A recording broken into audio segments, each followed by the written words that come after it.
जन्म जन्म का साथ, अब तो कृपा कर दीजिए जन्म जन्म का साथ, अब कर कीजिए जन्म जन्म का साथ।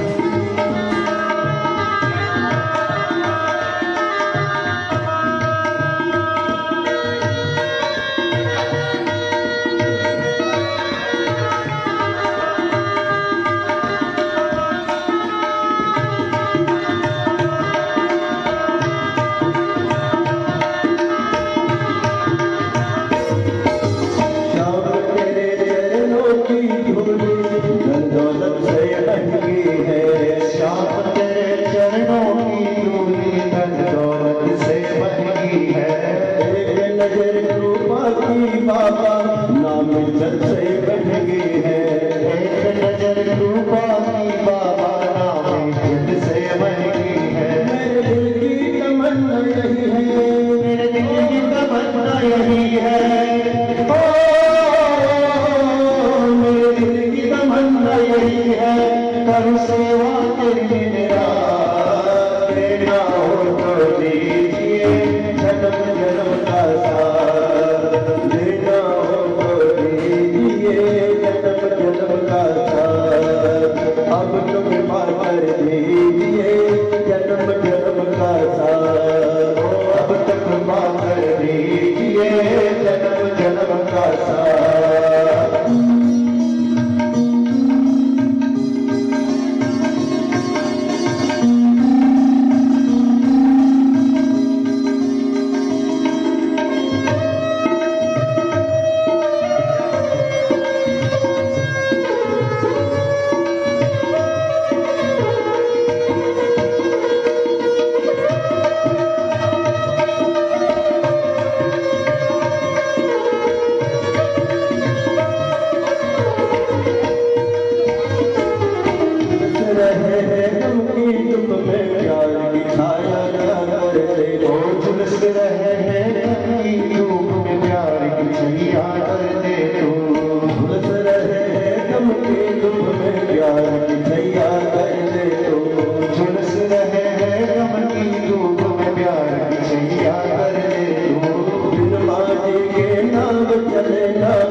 गोपाल मारो पारणिये झूले गोपाल मारो पारणिये झूले गोपाल मारो पारणिये झूले गोपाल मारो पारणिये झूले झुलावे गोकुड़नी नारी रे झुलावे गोकुड़नी नारी रे गोपाल मारो पारणिये झूले गोपाल मारो पारणिये झूले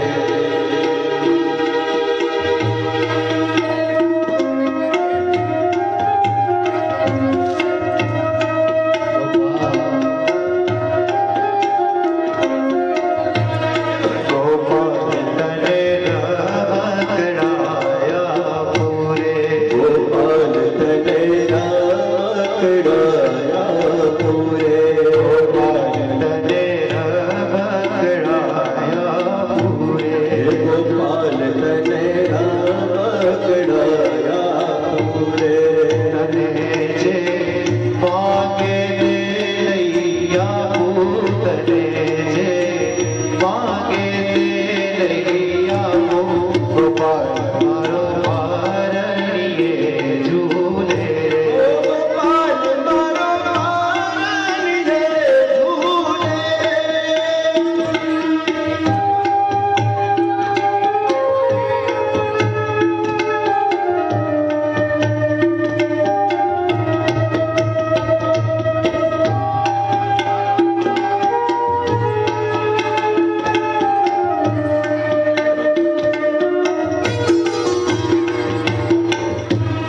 गोपाल तने गोपाल तने माखन में खबराओ गोपाल तने माखन में खबराओ गोपाल तने माखन में खबराओ गोपाल तने माखन में खबराओ गोपाल तने माखन में खबराओ गोपाल तने लाड़ हो रे लड़ाओ गोपाल तने लाड़ हो रे लड़ाओ गोपाल मारो पारणिये झूले गोपाल मारो पारणिये झूले झुलावे गोकुड़नी नारी रे झुलावे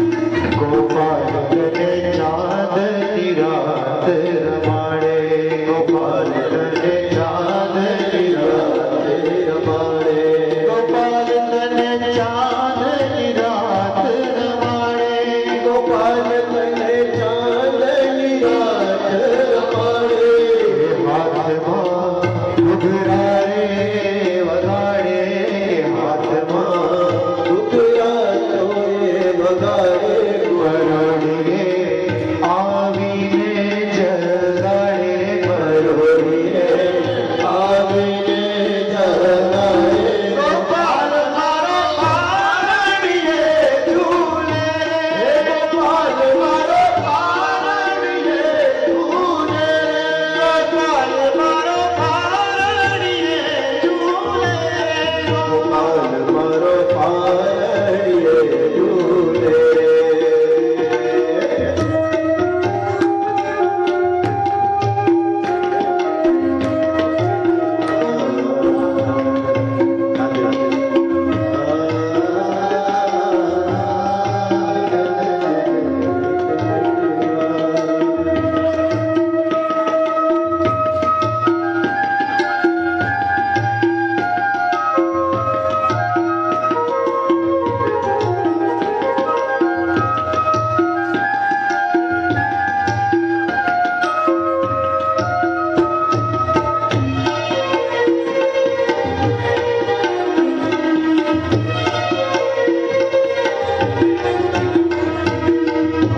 सिद्धनाथ महादेव की जय।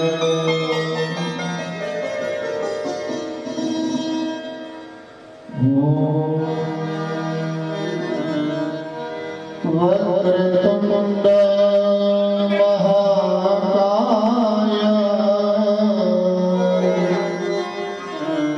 सूर्यकोटि समप्रभ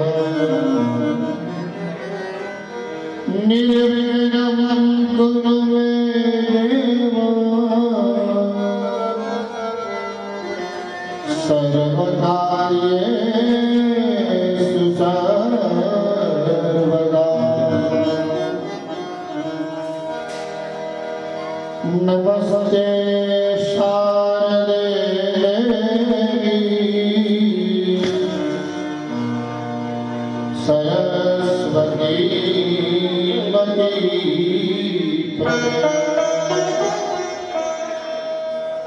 वसत्वं मम जिह्वाग्रे सर्वविद्याप्रदा।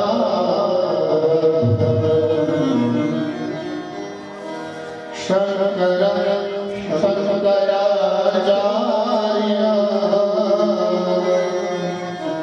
केशवं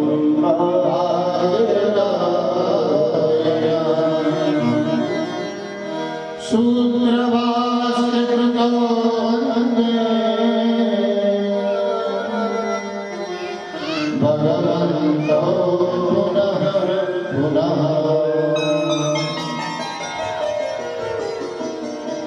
नारायणं नमस्कृत्यं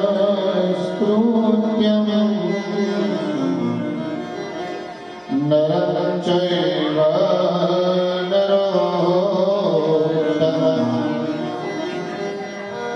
देवी सरस्वती व्यास ततो जयमुदीरये।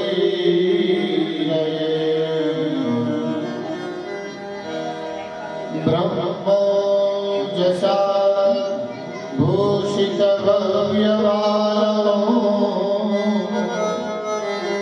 दिव्योऽस्मि दिव्यम्।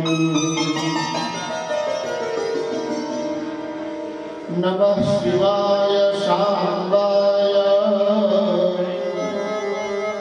हरये परमात्मने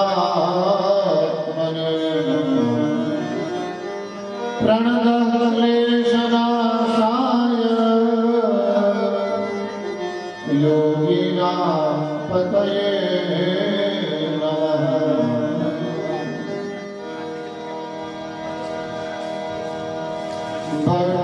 भक्ति भगवंत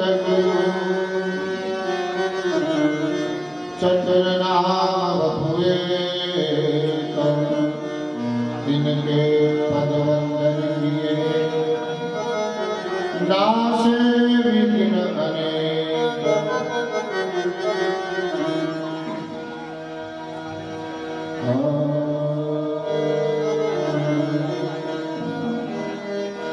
सौभेगा भगवान शिव जी ने दिव्य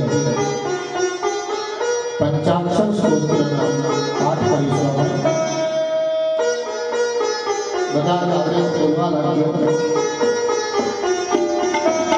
पंचाक्षर स्तोत्र मनुष्य को मंगल करना है।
मंदार पुष्प पुष्पसुपूजिताय तस्मै मकाराय नमः शिवाय तस्मै मकाराय नमः शिवाय तस्मै मकाराय नमः शिवाय शिवाय गौरी वदनाब्जवृन्द सूर्याय दक्षाभरणासकाय श्रीनीलकण्ठाय वृषध्वजाय तस्मै शिशाराय नमः शिवाय तस्मै शिशाराय नमः शिवाय तस्मै शिशाराय नमः शिवाय विष्णुतुम्भो भवतोत्तमाय मुनीन्द्रदेवा चित्तसेनराय चन्द्राय वैश्वानरलोचनाय तस्मै वकाराय नमः शिवाय तस्मै वकाराय नमः शिवाय तस्मै वकाराय नमः शिवाय यक्षस्वरूपाय जटाधराय पिनाकहस्ताय सनातनाय दिव्याय देवाय दिगम्बराय तस्मै अकाराय नमः शिवाय तस्मै अकाराय नमः शिवाय तस्मै अकाराय नमः शिवाय तस्मै अकाराय नमः शिवाय। बोलिए सिद्धनाथ महादेव की जय। पंचाक्षरमिदं स्तोत्रम् यः पठेत् शिवसन्निधौ शिवलोकमवाप्नोति शिवेन सह मोदते। बोलिए नमः पार्वती पतये हर हर महादेव हर। આજે સત્સંગરૂપી યજ્ઞના 9મા દિવસે અથવા તો એમ કહેવાય કે અણખોલ ગામની અંદર ઓમ નમઃ શિવાય ગ્રુપ અને સમસ્ત અણખોલ ગામ દ્વારા આયોજિત આ મહાયજ્ઞ જે છે શિવ મહાપુરાણ નામનો એને આજે વિરામ આપવાનો દિવસ છે। ભગવાનના ભક્તો ભગવાન ગીતાજીમાં કૃષ્ણ ભગવાને કહ્યું કે નમે ભક્તઃ પ્રણશ્યતિ કૌંતેય પ્રતિજાનન્ય નમે ભક્તઃ પ્રણશ્યતિ। હે કૌંતેય હું જેવી રીતે અવિનાશી છું મારા ભક્તો પણ અવિનાશી છે।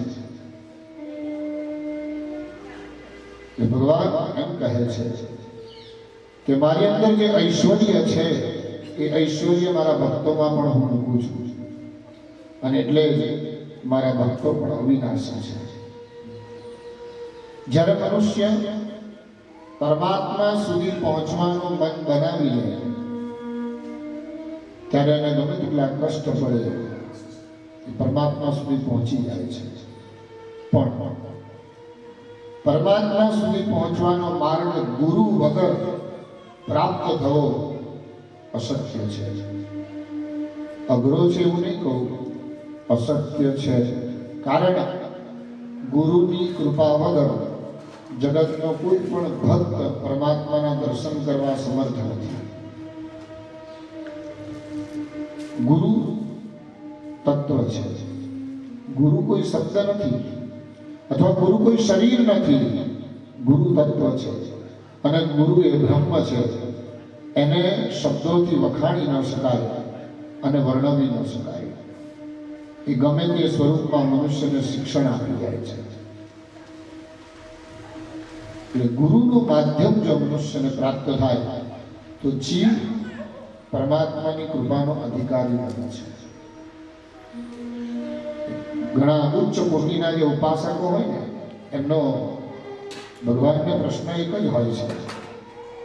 જીવ ભગવાનને જ્યારે પ્રશ્ન કરે કે હે શિવ, એવી રીતે ભગવાન શિવ પાસે ઘણા જ્ઞાનીઓ ભેગા થતા નિત્ય, અને ભગવાન ભદ્રવેદી પર વિરાજમાન થઈ સદાશિવ પોતાના અંક ઉપર પાર્વતીજીને બેસાડી અને ઋષિઓને પોતાની સભામાં એ તત્વજ્ઞાનનો બોધ કરતા.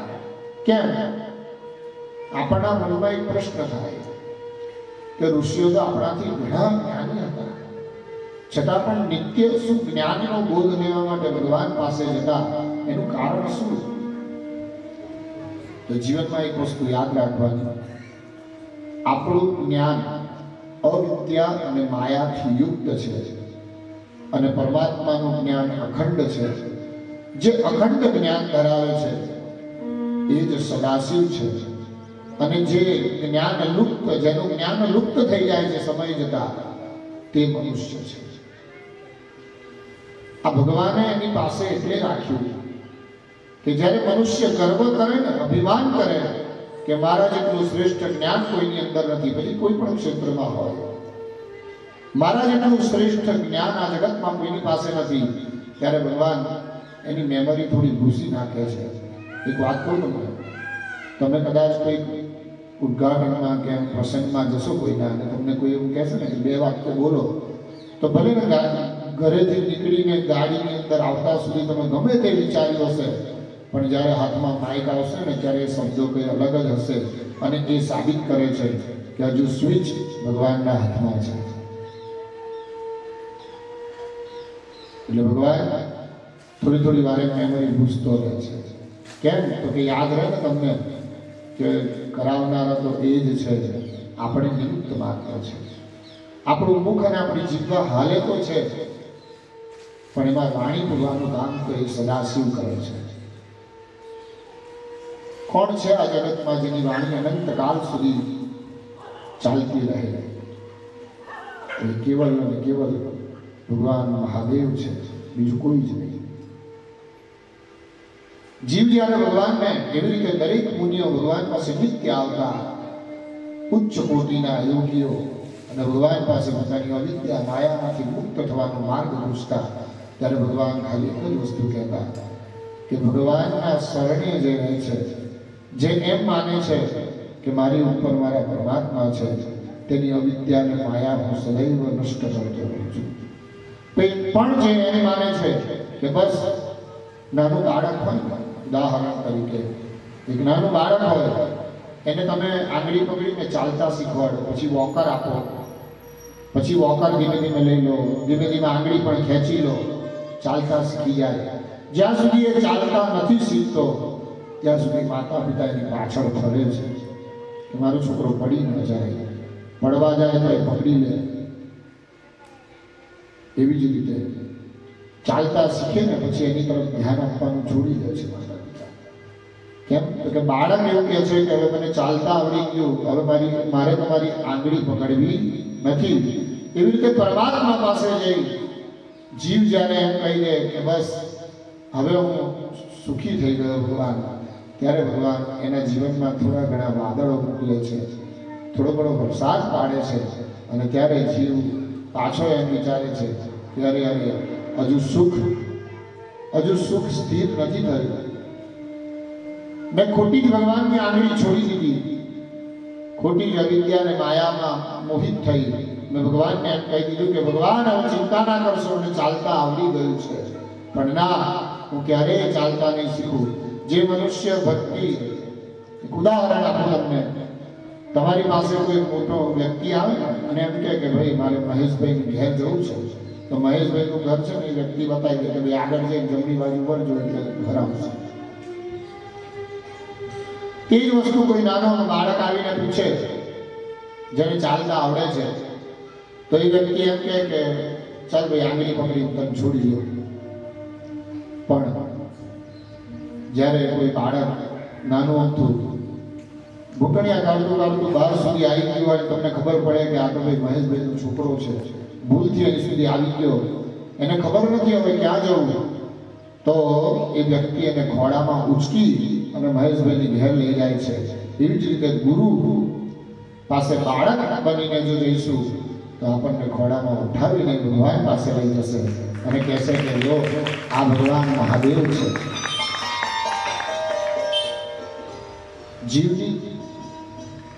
જીવની કોઈ કક્ષા નથી ભગવાન પાસે પહોંચવાની, કારણ એ સદૈવ માયાથી ઘેરાયેલો છે. એની પાસે કોઈ ચાવી નથી કે હું અત્યારે કબાટ ઉગાડીશ ને મને ભગવાનના દર્શન થઈ જશે. બધા મુનિઓ નિત્ય ભગવાન શિવ પાસે આવે છે જ્ઞાનના ઝરણામાંથી થોડું જ્ઞાન પીવા માટે. એમાં બ્રહ્મજી નામના એક ઋષિ નિત્ય ભગવાનની સેવામાં આવે છે. માં પાર્વતી પણ એક જ્ઞાનીજનોની સભામાં બેસીને જ્ઞાનની વિપાસાને તૃપ્ત થાય છે. પણ એક દિવસ ભૃંગી ઋષિના મનમાં એમ આવે છે, નિત્ય ભૃંગી ઋષિ જ્યારે પૂર્ણ થાય ને સભા, ત્યારે ભગવાન શિવની પ્રદક્ષિણા કરીને ઘેર જાય પોતાના આશ્રમમાં. એક દિવસ પ્રદક્ષિણા ફરતા ફરતા એમના મનમાં વિચાર આવ્યો કે શિવથી ઉત્તમ કોઈ તત્વ આ જગતમાં નથી. લોકો મિથ્યા શક્તિને શિવથી પર ગણે છે. શિવથી મોટું આ જગતમાં કોઈ તત્વ નથી. એટલે કહ્યું, મહેશાના પરો દેવો મહિમ્યોડા પરાસ્તુતે અઘોરાના પરો મંત્રો નાદિ તત્વં પરમ ગુરુ. અને ભગવાન શિવ પાર્વતીજીની સામે જુએ છે, બંને સ્મિત કરે છે, મનમાં પોતાની વાતો કરે છે યોગ વિદ્યાર્થી કે આવતીકાલે ભૃંગી ઋષિના અભિમાનનું આપણે ખંડન કરવાનું છે. ભગવાન જુઓ કેટલા બધા સરળ છે.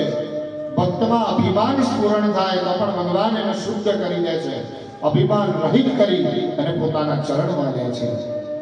બીજે દિવસે બધા મુનિઓ પધાર્યા. ભગવાન શિવ સમાધિમાંથી ઉઠ્યા, આંખો ખુલી અને પહેલી ઉમાને પાડી કે હે ઉમા, આપ આ બધા શ્રોતાઓમાં ઘણા ઉત્તમ છે, એટલે આપ ઉચ્ચ આસનના અધિકારી છો, તો આવો મારી વામ જંગા પર વિરાજમાન થાઓ. મા જગદંબા વામ જંગા પર વિરાજમાન થાય છે. અને તે વખતે ભૃંગી ઋષિ મનમાં વિચાર કરે છે કે અરે આ યોગીઓની સભામાં સ્ત્રીને વામ જંગા પર સામાન્ય વિરાજમાન કરી ભગવાને. શિવ તત્વથી મોટું આ જગતમાં કોઈ નથી.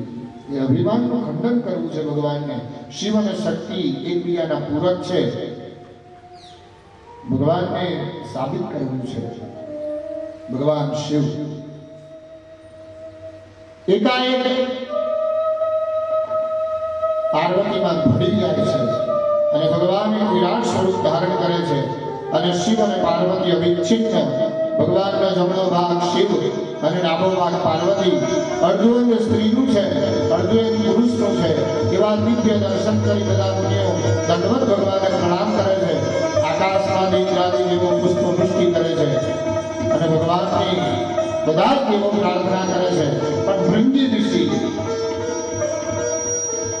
ભગવાનને એમ કહે છે કે હું તો પ્રદક્ષિણા કરીશ તો શિવની જ કરીશ. અને તે વખતે ભૃંગી ઋષિ ભમરાનું સ્વરૂપ લઈ અને ભગવાનની અડધી પ્રદક્ષિણા કરવા જાય છે. પણ અડધી પ્રદક્ષિણા થાય ત્યારે, જ્યારે બે ભાગ હોય ત્યારે આ તો એક જ છે. આ બે નથી. અને તે વખતે આખા સમાજને ઉત્કૃષ્ટ ઉદાહરણ મળે છે કે ભગવાન શિવ અને શક્તિએ ભિન્ન નથી. બોલીએ અર્ધનારીશ્વર ભગવાન કી જય.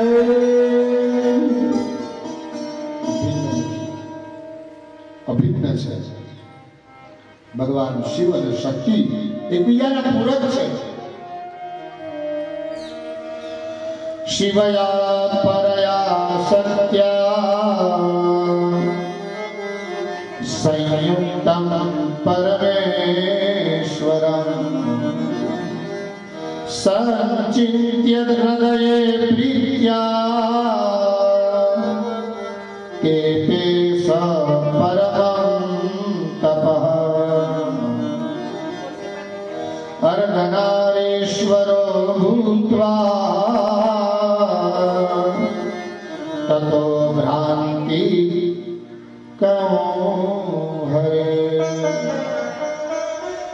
ભૃંગ ઋષિની ભ્રાંતિનો ભંગ થયો. ભગવાનનું પહેલું સ્વરૂપ અર્ધનારીશ્વર પ્રગટ થયું અને જગતે જય જયકાર કર્યો ભગવાનનો.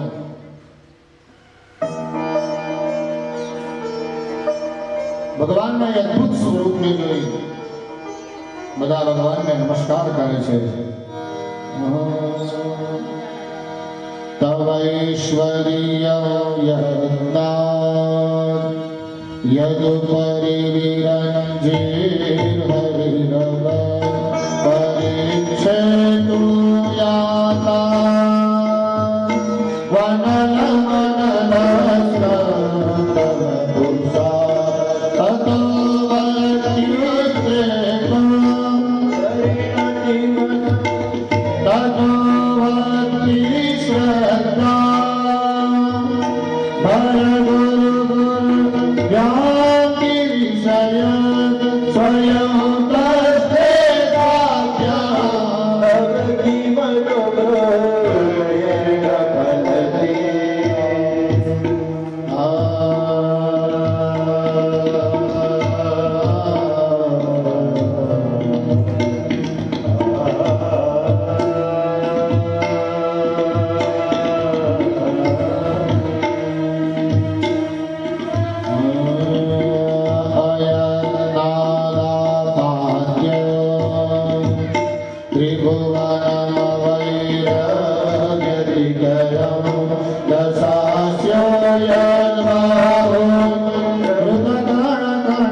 શિવ અને શક્તિને ભિન્ન ગણે છે એ સદૈવ નરકનો વાસી બને છે.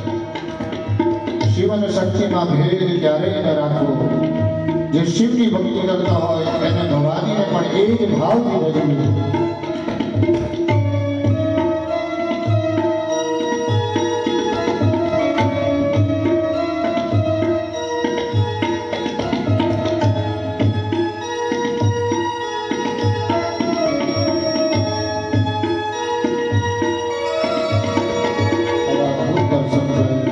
બધાની આંખો ધન્ય થઈ ગઈ.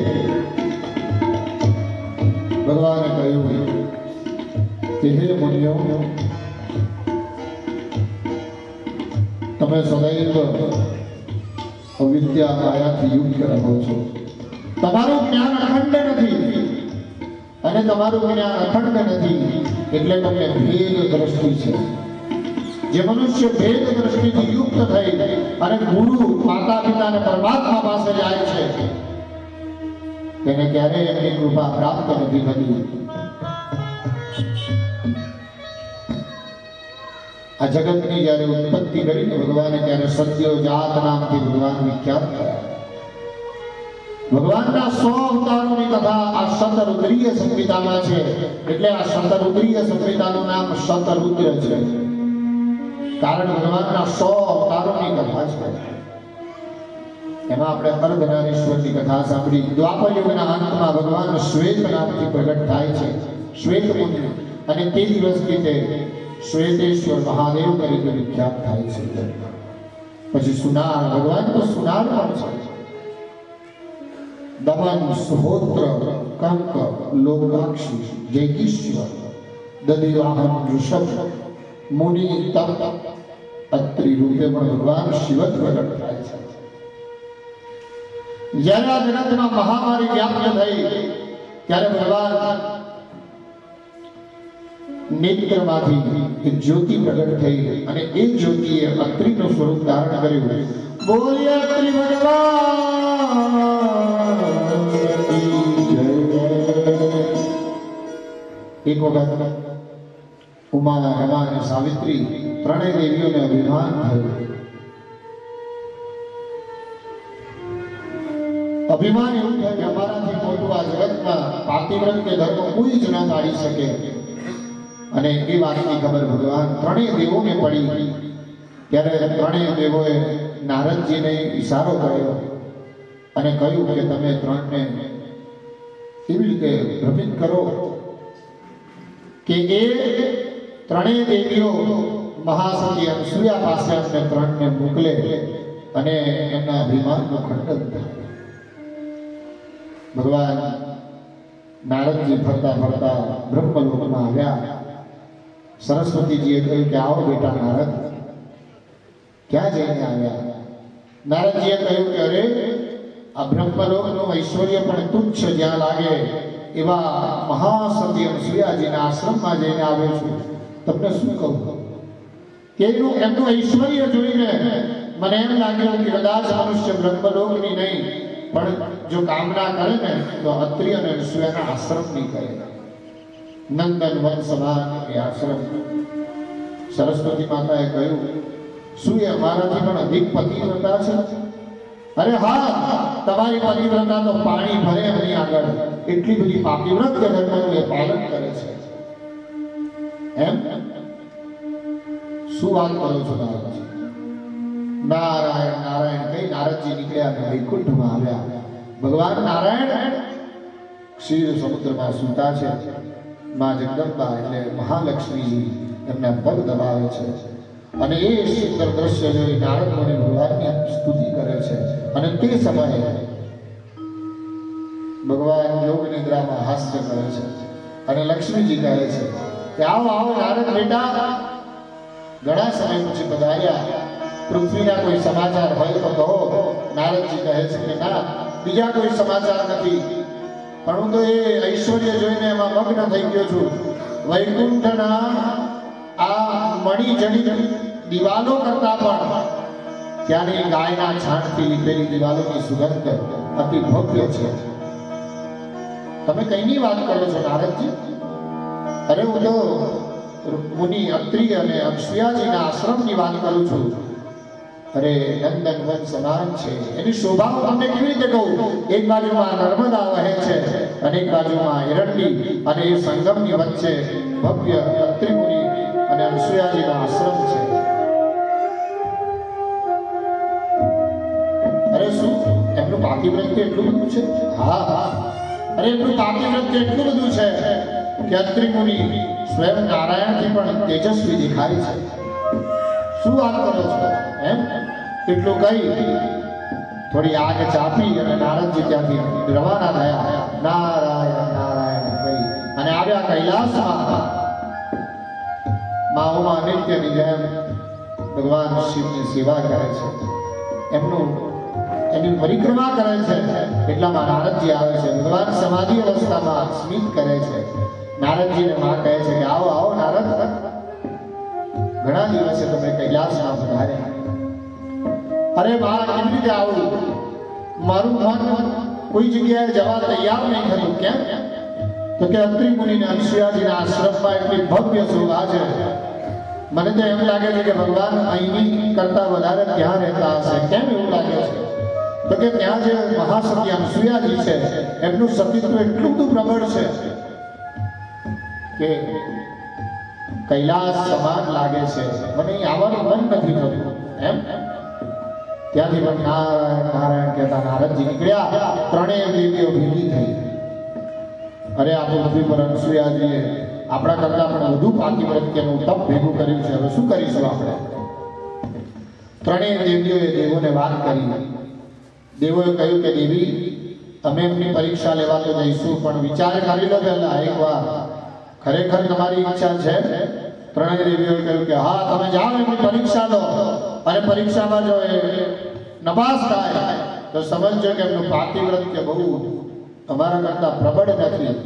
ત્રણેય દેવો મુનિનો વેશ ધારણ કરી અને અનસુયાજીના આશ્રમ પાસે આવે છે અને અનસુયાજીને બૂમ પાડે છે કે માતા ભવતી ભિક્ષાં દેહી.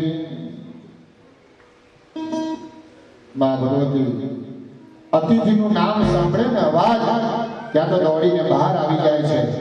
એમના ચરણમાં જલ અર્પણ કરે છે, પુષ્પ આદિ આપી અને એમનું સ્વાગત કરે છે. એક વસ્તુ આમાં શીખવા મળે કે જે મનુષ્ય અતિથિનું સ્વાગત પરમાત્મા સમજીને કરે છે એને ત્યાં કોઈ વખત ભગવાનને આવવાનું પણ મન થાય છે. એટલે અતિથિનું સ્વાગત કરો ત્યારે એમ જ વિચારજો કે આ કોઈ મનુષ્ય નથી, સ્વયં ભગવાન છે.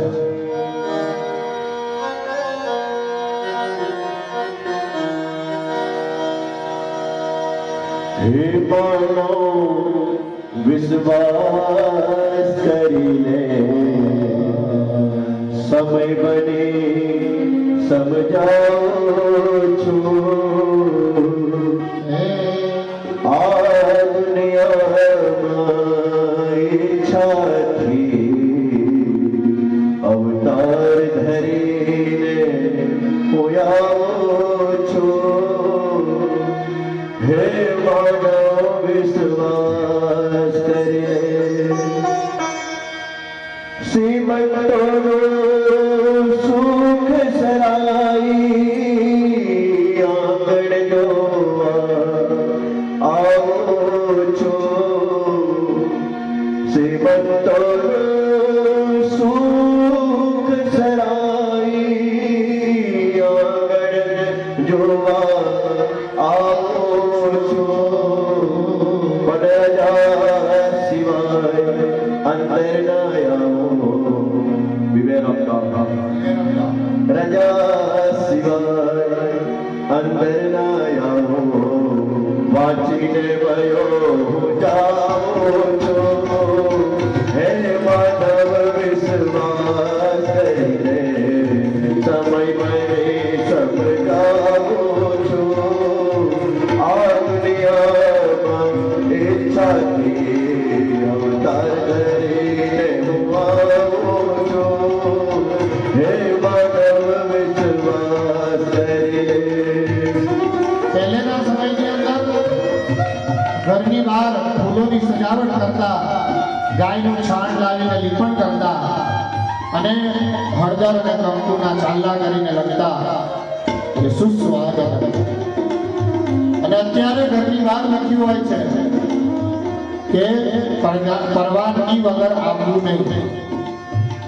એટલે ભગવાન આ ભજનના માધ્યમથી આપણને એમ કહે છે કે તમે જો બોલાવશો તો હું આવીશ, પણ એની ઉપર જો લખ્યો છે દિવેરો દો, એવું કેમ લખવાનું? શું સંતાડી છે ઘરની અંદર? તમે જે સંતાડી છે ને એની એને જરૂર નથી, કારણ કે એને આપ્યું છે ને તો તમે સંતાડી. એટલે અતિથિને આપણે ઘેર જો બોલાવા હોય તો ઘરની બહાર સુવાક્ય લખવાના, કુવાક્ય નહીં.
જ્યારે સીતાજીને ખોજ કરવા નીકળ્યા અને લંકામાં પહોંચ્યા ત્યારે ઘણા બધા મહેલોમાં મા ભગવતીને શોધ્યા પછી હનુમાનજી એક વાટિકામાં આવી અને વિચાર કરે છે કે મેં એટલો મોટો અપરાધ કર્યો.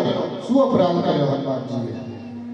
તો અપરાધ એ કર્યો હનુમાનજીએ એવું વિચાર્યું કે મા મહેલોમાં હશે, પણ જે ખરેખર પોતાના પતિને દેવ માનીને પૂછતી હોય એ સ્ત્રી ખરાબ પરિસ્થિતિમાં કદાચ જો પહોંચી જાય તો પણ એ કષ્ટ સહન કરશે, સુખ નહીં ભોગવે. એ ભૂલી મેં મહેલોમાં શોધી થોડા આગળ વધ્યા. આજે ભજન હતું ને એની અંદર આ લક્ષણો હોય તો ભગવાનને તમારે ત્યાં આવવાનું મન થાય એ સમજાવું છું. ત્યારે એમને ઘરની બહાર તુલસીનો ક્યારો દેખાયો. ઘરની દિવાલો પર શંખ, ચક્ર, ગદા અને પદ્મના ચિહ્ન દેખાયા અને રામ નામની ધ્વનિ સંભળાઈ. ત્યારે હનુમાનજીને એમ લાગ્યું કે આ તો મારા રામના ભક્તની ઝૂંપડી છે. જો રાવણના આટલા મોટા મોટા મહેલોમાં ભગવાને પ્રવેશ ન કર્યો, પણ એ ઝૂંપડીની અંદર હનુમાનજી પ્રેમથી ઉતરી અને પ્રવેશ કર્યો છે. તો જે ઘરની અંદર ભગવાનનું નામસ્મરણ નિત્ય ચાલતું હોય ત્યાં જ મનુષ્યને પણ જવાનું મન થાય તો વિચારો કે દેવો તો કેવી રીતે આવ્યા. તો મુનિઓનું સ્વાગત કરી અને સુયાજીએ એમને ઘરમાં ઝૂંપડીમાં બોલાવ્યા, આસન આપી બેસાડ્યા અને કહ્યું હાથ જોડીને કે હે દેવ સ્વરૂપ અતિથિ, હું તમારી શું સેવા કરું? તમારી માટે ભિક્ષામાં શું આપું? ત્યારે ત્રણેય મુનિઓ કહેવા લાગ્યા કે દેવી, અમારું એક પ્રણ છે, અમારું એક વ્રત છે. શું વ્રત છે?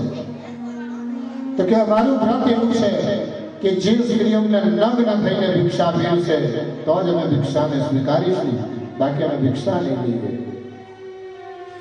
ભગવાન પરીક્ષા કરે છે. અનસુયાજીને ખબર નથી કે આ ભગવાન છે, પણ અતિથિનું અપમાન ન થાય. ઉભા રહો, હમણાં જ મારા સ્વામી આવશે અને તમને ભિક્ષા પીરસશે. સ્વામી રેવાજી ગયા કરવાને નિજ કર્મ. મારા સ્વામી અત્રિ મુનિ રેવાને કિનારે ગયા છે સ્નાન અને સંધ્યા કર્મ કરવા. બસ પોતાનું કર્મ બતાવીને હમણાં આવતા જ હશે.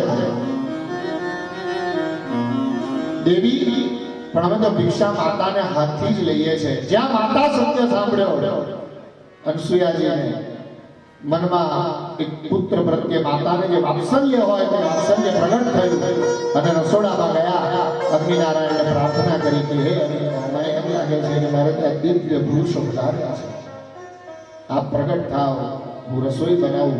સુંદર ઘીમાં રસોઈ બનાવી માએ અને પોતાના વસ્ત્ર ઉતાર્યા અને મનથી સંકલ્પ કર્યો કે મેં જો એક ચિત્ત થઈ અને મારા પતિની સેવા કરી હોય તો મારા પાતિવ્રત્ય નહીં તૂટે. કેમ? તો કે આ શરીર જે છે ને, મારા પતિએ મને આજ્ઞા કરી છે કે ઘરેથી અતિથિ ખાલી હાથે ક્યારેય ન જવું જોઈએ, કોઈ પણ પરિસ્થિતિમાં. એ વચનનું મારે પાલન કરવાનું છે. આ શરીર તો નવ દ્વારની નગરી છે, કેવલ દુર્ગંધ ભરેલી છે. આ શરીરમાં એનો મોહ રાખીને હું શું કામ વસ્ત્રનો ત્યાગ ના કરું? કામ વાસના મારી અંદર શૂન્ય છે, ક્યારેય પ્રગટતી નથી. હૃદયથી મારા પતિનું સ્મરણ કરી વસ્ત્રનો ત્યાગ કરું છું. અને જેવા રસોડાની બહાર પગ મૂકે છે મા અનસૂયા, ત્રણેય દેવો બાળક બની ગયા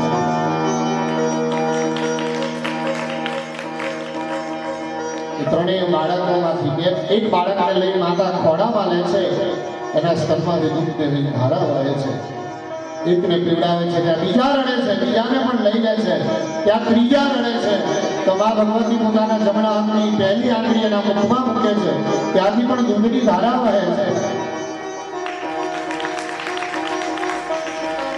પારણામાં રાખી ત્રણેયને માં ઝુલાવે છે અને એટલામાં અંતરી ઋષિ આવે છે અને માં પ્રેમથી હાલરડા ગાતી હોય છે. ઝૂલો ઝૂલો રે દત્ત દિગંબર સ્વામી, ઝૂલો ઝૂલો. આજે ભગવાન કૃષ્ણ ઝૂલે છે, એમ જ યશોદાજી ભગવાન ઝુલાવે છે, એમાં અનસૂયા ત્રણેય દેવોને ઝુલાવે છે.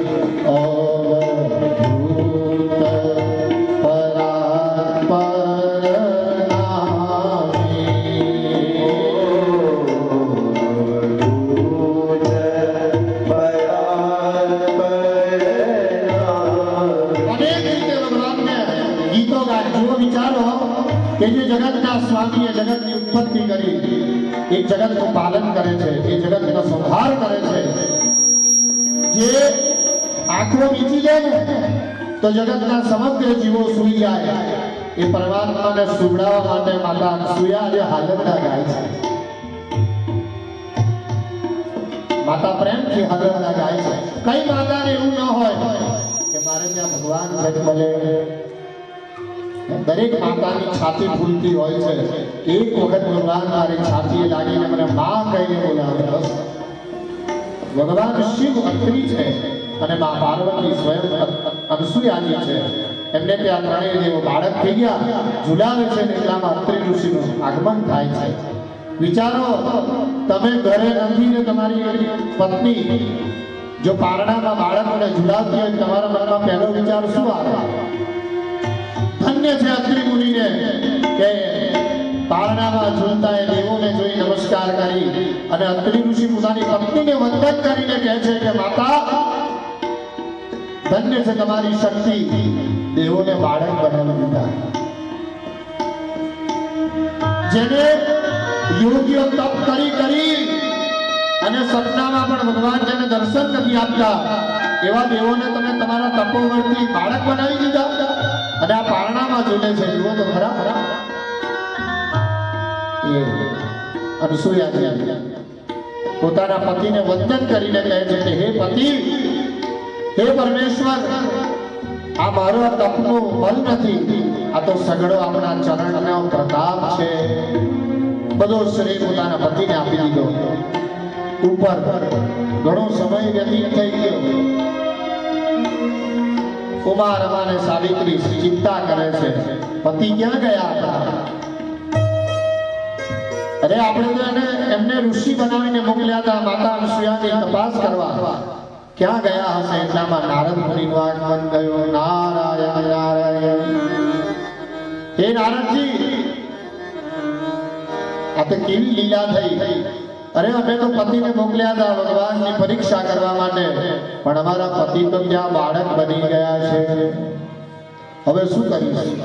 નારદજી કહેવા લાગ્યા, આ સતી નથી, મહાસતી અનસૂયા છે. જાઓ એના ચરણોમાં જઈને ક્ષમા માંગો, તમારા પતિ તમને પાછા આપશે. થયું એવું. નારદજીએ કહ્યું કે માતા પાસે જવાની તમારી જો હિંમત ન હોય તો એ માં નર્મદાજીના પરમ ભક્ત છે, તમે પહેલા નર્મદાજી પાસે જાઓ. ત્રણેય દેવીઓ નર્મદાજી પાસે આવે છે અને નર્મદાજીની પ્રાર્થના કરે છે.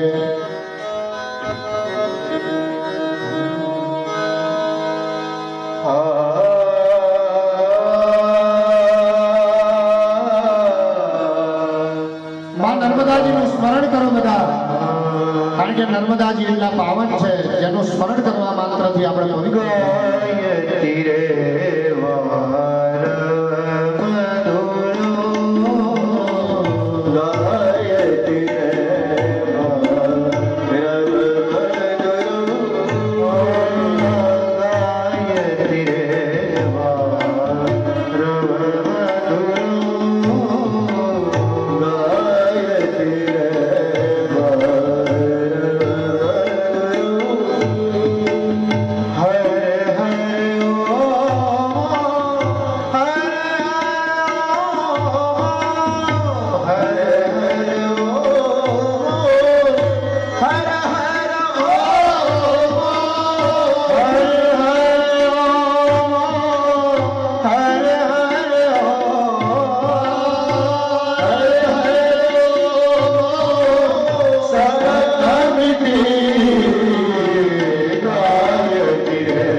માનું એક નામ રેવા પણ છે. તમે ધ્યાનથી સવારે 3 થી 5 ની અંદર નર્મદાજીના કિનારે બેસી અને નર્મદાજીના એ પ્રવાહને જો સાંભળો ને, તેની અંદરથી હર હર ઓમ ઓમ એવો ધ્વનિ નીકળે છે. નર્મદાજી એટલા પવિત્ર છે, સદૈવ શિવનું સ્મરણ કરે છે અને એ નર્મદાજીની માં ત્રણેય દેવીઓ સ્તુતિ કરે છે.